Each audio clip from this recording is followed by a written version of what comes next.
Hi friends! Thanks for tuning in. If you like this video, please give it a like, comment below, and take a moment to subscribe to our channel. Welcome to Numa Falls in Kootenay National Park in British Columbia.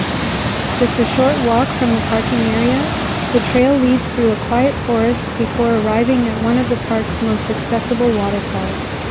Here, the Vermilion River narrows and rushes through a rocky channel, creating the powerful cascade known as Numa Falls. Although the falls are not especially tall, the force of the water and the surrounding mountain scenery make this a memorable stop along the park's scenic highway. The Vermilion River, which forms Numa Falls, begins high in the surrounding peaks of the Canadian Rockies.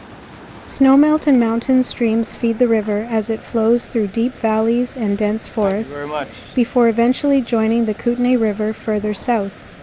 Over thousands of years, the fast-moving water has carved its way through layers of sedimentary rock, shaping the narrow gorge and smooth stone channels visible around the falls today.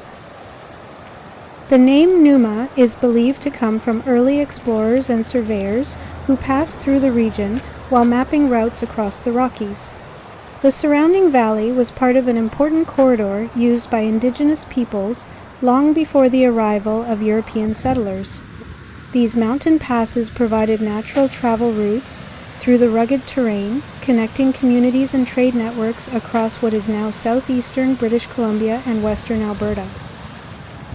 Today, visitors can explore the short trails and viewpoints surrounding Numa Falls to experience the sound and energy of the river up close. Wooden bridges and viewing platforms offer safe places to watch the water surge through the gorge while taking in views of the surrounding forest and mountains.